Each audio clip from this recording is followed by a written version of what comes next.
En el capítulo 13 de Apocalipsis encontramos la descripción de dos bestias. La primera que sale del mar y la segunda que sube de la tierra.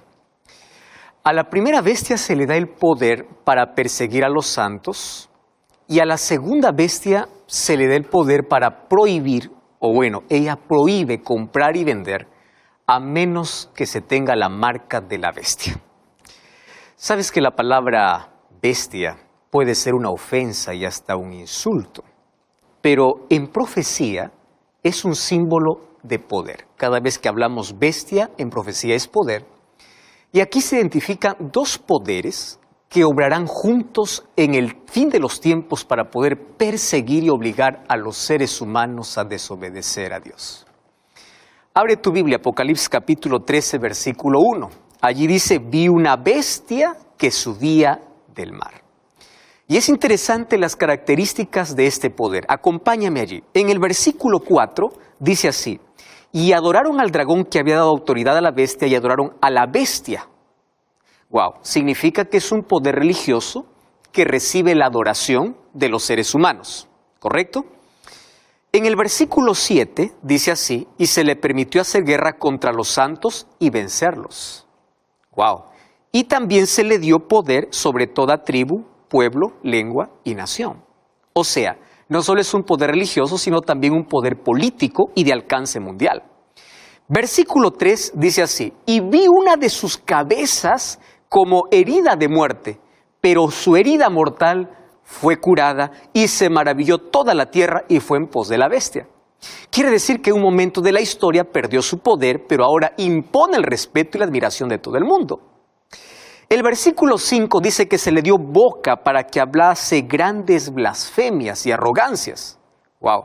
Y el versículo 7 dice que se le permitió hacer guerra contra los santos y vencerlos. O sea, es un poder religioso, político y que persiguió al pueblo de Dios. Versículo 5 dice que su poder duró por 42 meses, que en un lenguaje profético equivale a 1260 años. Y allí viene la pregunta, ¿quién es ese poder? Aquí se está hablando de un poder que forzará la conciencia de la gente para que lo adore como éste lo determina. Entonces voy a hacerte algunas preguntas. ¿Qué poder, que además de ser religioso, ejerce una poderosa influencia política sobre todo el mundo? Presta atención. ¿Qué poder religioso ha perdido su fuerza política en algún momento de la historia y luego lo ha recuperado? Recuerda que el texto dice, vi una de sus cabezas como herida de muerte, pero su herida fue sanada. Recuerda lo que pasó en 1798 cuando Berthier, por orden de Napoleón Bonaparte, toma preso al Papa Pío VI y le quita toda su autoridad y poder. Otra pregunta, ¿qué poder religioso es respetado y admirado por reyes, príncipes, presidentes, ministros de Estado? Dice que ejerce poder en todo el mundo. ¿Y qué poder blasfemó contra Dios diciendo que es como Dios en la tierra? Incluso según Daniel 7:25 dice que ha cambiado los tiempos y la ley. Ahora, busca la ley de Dios en Éxodo capítulo 20 y compárala con la que lo conocen los seres humanos y vas a ver quién hizo ese cambio. Vas a ver que hay un grande cambio. Otra pregunta, ¿qué poder religioso ha perseguido a cristianos? Porque los perseguidos preferían seguir las enseñanzas de las Escrituras y no las que proponía ese poder. ¿Recuerda la Santa Inquisición? Todo esto son características del poder papal. Ahora, continuemos con la descripción de la segunda bestia. A partir del versículo 11, dice que esta segunda bestia sube de la tierra y que tenía dos cuernos, dice ahí el versículo 11, semejantes a los de un cordero, pero hablaba como dragón. O sea, es un poder que comienza como cordero, pero termina hablando como dragón. Tú sabes que el cordero simboliza a Jesús. Quiere decir que este poder fue cristiano al principio de su existencia, pero algo sucedió después que lo hizo hablar como dragón. Si vamos al versículo 12, dice que este poder pone toda su fuerza al servicio de la primera bestia y hace que la gente adore a la primera bestia. O sea, no pide que se le adore a él, pide que se le adore a la primera bestia. En el versículo 13 dice que es un poder que deslumbra, incluso hace caer fuego del cielo delante de todos los hombres. Y si vamos al versículo 14, dice que es un poder que además de darle fuerza a la primera bestia, exige que se le adore una imagen o una representación de ella. Una imagen, tú sabes que es algo que se parece al original, aunque no sea en realidad. Y el versículo 15 dice que es un poder que le da fuerza a esta imagen hasta el punto de decretar la muerte para quienes no lo adoren. Y el versículo 16 y 17 es tan enigmático, porque ordena poner la marca de la bestia sobre todo el mundo para que nadie pueda comprar ni vender a menos que no tenga la marca. Entonces, ¿quién es ese poder? Aquí vamos a algunas preguntas. ¿Existe algún país poderoso en el mundo que en los comienzos de su historia fuera una nación cristiana? Una nación estudiosa de las Escrituras, defensora de la libertad, de acuerdo a la conciencia, o sea, hablaba como cordero. ¿Existe un país poderoso que, habiendo tenido ese origen, se fue convirtiendo con el tiempo en una nación secularizada? Y hoy es la cuna de toda clase de ideologías y filosofías que no pasan de ser la voz disfrazada del dragón, como dice aquí la Biblia. ¿Cuál es ese país que deslumbra por su tecnología, su poderío militar y que la historia presenta como el único país que un día se atrevió a hacer caer literalmente fuego del cielo, destruyendo así a otras ciudades? Ahora, hasta aquí es fácil identificar también este segundo poder, porque está hablando de Estados Unidos de América en la profecía. Pero ¿sabes qué? La Biblia menciona otras características que se cumplirán en el futuro muy cercano. ¿Qué cosa es lo que todavía no se ha cumplido?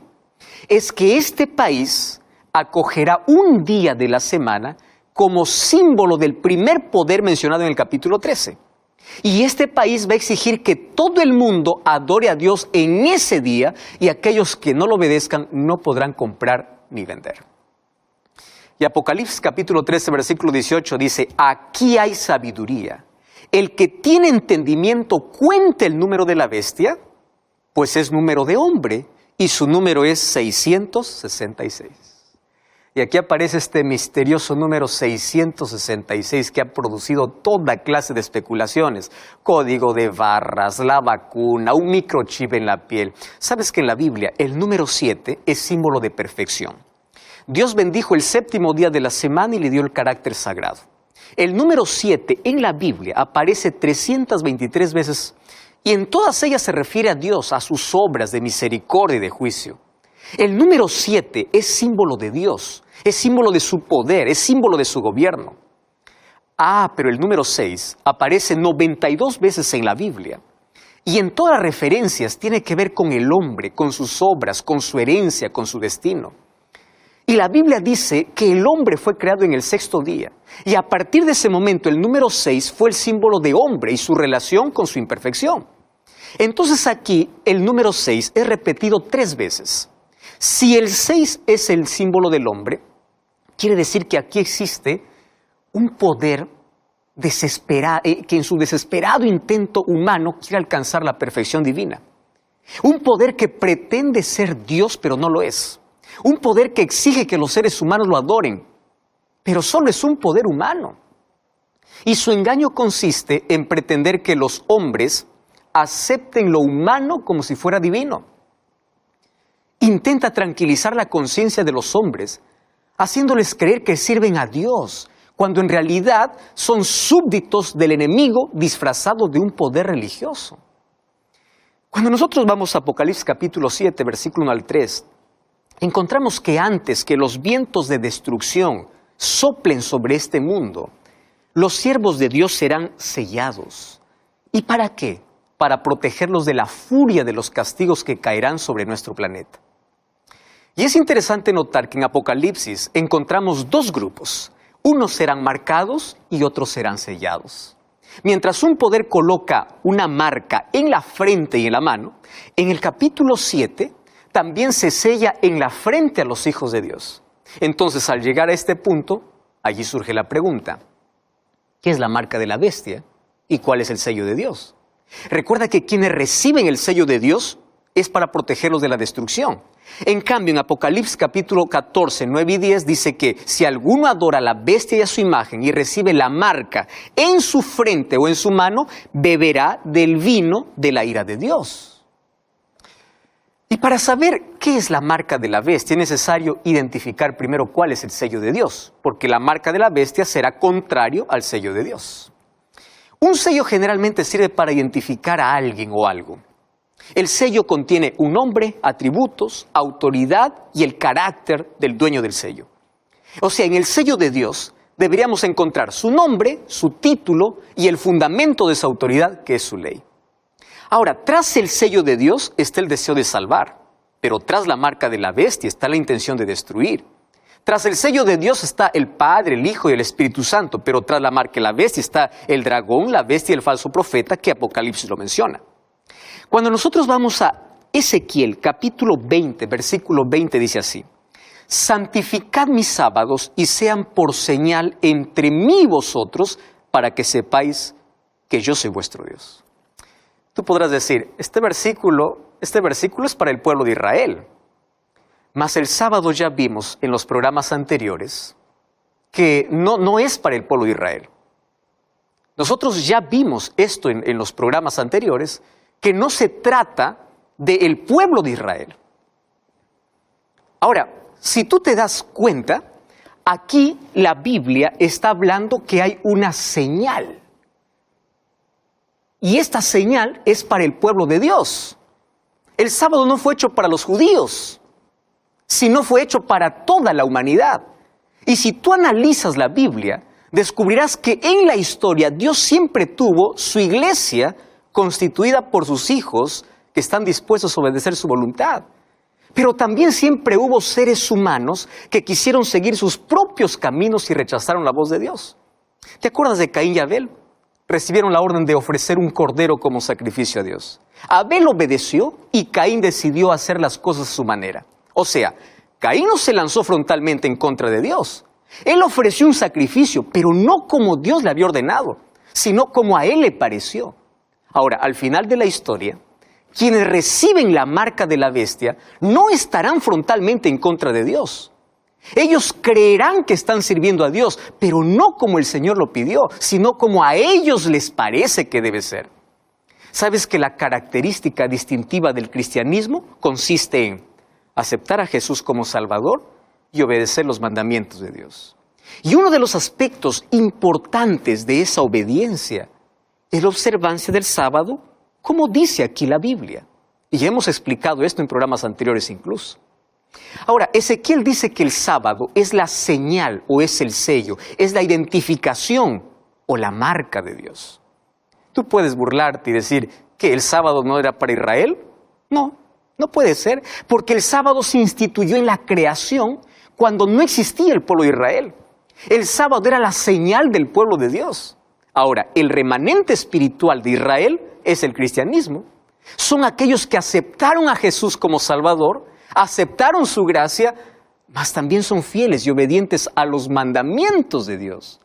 ¿Qué cosa incluye? La observancia del sábado. Y es por eso que reciben la señal en su frente. Ahora, aparece el enemigo de Dios y trata de imponer su propia manera de adorar y obedecer. Mira, el diablo es muy astuto. Si no consigue que tú niegues la existencia de Dios o rechaces a Dios, el diablo intentará que tú obedezcas de manera equivocada. ¿Recuerdas en el jardín del Edén? Dios dijo, si ustedes tocan de este fruto prohibido morirán. Aparece el diablo y dice, no morirán. En la ley de Dios está, acuérdate del día sábado para santificarlo. Viene el diablo y dice, no es necesario que sea sábado, puede ser domingo. ¿Recuerdas que a Caín le dijo, no es necesario que ofrezcas un cordero, puedes ofrecer los frutos de tu campo? O sea, no es necesario hacer las cosas como Dios pide. Tú puedes hacer lo que mejor te parezca. Y justamente allí está el peligro. Pensar que estás sirviendo a Dios cuando no es así. Pensar que estás obedeciendo cuando estás realmente obrando en contra de la voluntad de Dios. Mira, busca en tu Biblia y trata de encontrar una sola declaración que diga que el sábado no es más el día del Señor, que fue cambiado por otro día, por el domingo.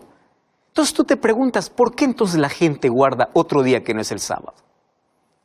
Ahora, nosotros ya vimos en el programa anterior argumentos de cómo apareció en la historia y que ese cambio fue humano, no fue divino. Ahora, si el sábado es el sello o la señal de Dios, ¿cuál es la marca de la bestia?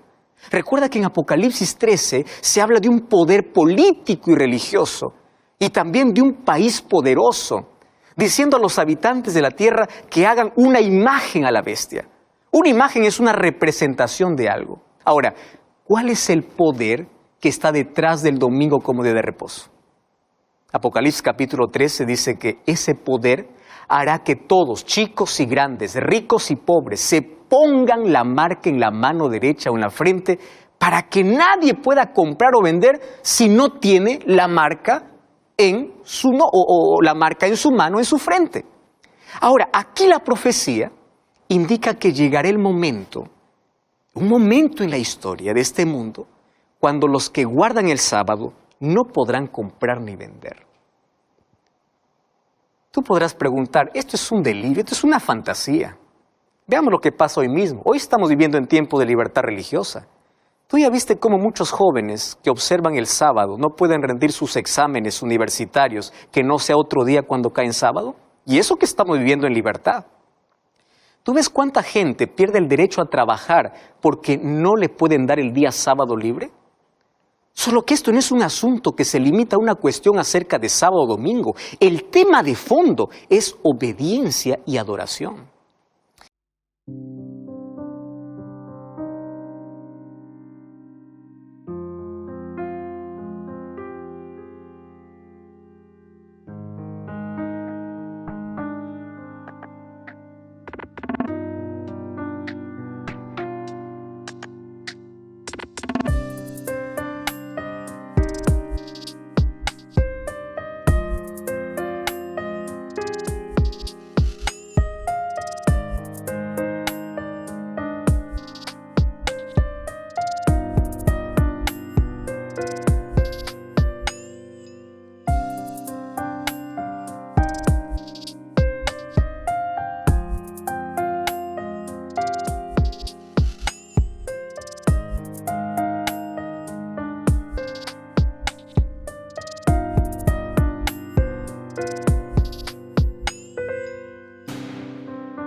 En Apocalipsis capítulo 14, versículos 6 y 7, vemos que se levanta un grupo de personas simbolizadas por el ángel que proclama en voz alta el Evangelio eterno, porque el Evangelio no cambia. Siempre ha sido salvación por la gracia de Cristo y obediencia a los mandamientos de Dios. Y este grupo dice, temed a Dios y dadle gloria, porque la hora de su juicio ha llegado. Adorad a aquel que hizo el cielo, la tierra, el mar y las fuentes de las aguas. Qué curioso, está en el último libro de la Biblia.